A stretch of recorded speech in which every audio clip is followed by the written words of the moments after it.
Hi friends, welcome back to Shri Mahalakshmi home foods అండి. ఈరోజు నేను చేయబోయే రెసిపీ బొంగుల ఉప్మా, లేకపోతే పోహా అని కూడా అంటారు.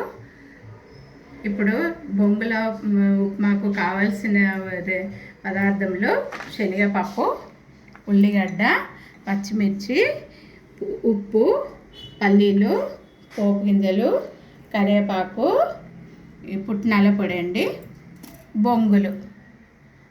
బొంగులండి. ఇప్పుడు స్టార్ట్ చేద్దామండి. వాటర్లో తడుపుకోవాలండి బొంగులను.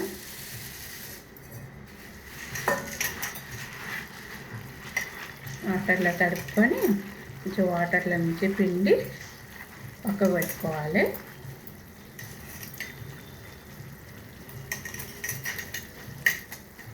మొత్తం వాటర్లో నుంచి తీసేసుకున్నామండి. వాటర్లో వేసుకొని మొత్తం వాటర్లో నుంచి తీసి ఇట్లా పిండి ఇట్లా వేసుకున్నామండి. ఇట్లా ఇంకా ఇప్పుడు స్టార్ట్ చేద్దామండి. ఫస్ట్ ఇట్లా బాండ్లు పెట్టుకొని బాండ్లు వేడైనాక ఇట్లా ఆయిల్ వేసుకోవాలండి.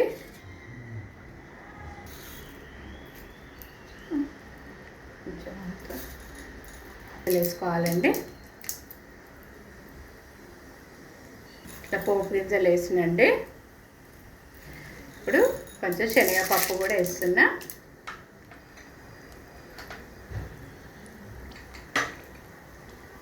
కొంచెం పల్లీలు కూడా వేస్తున్నా.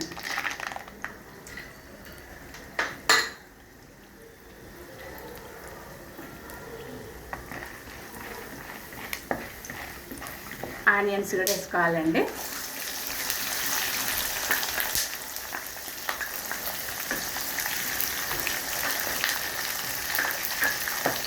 ఇప్పుడే పచ్చిమిర్చి కూడా వేసుకోవాలి.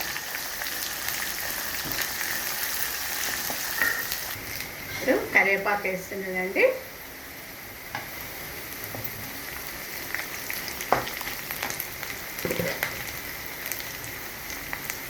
ఈ టైంలో కొంచెం పసుపు వేసుకోండి.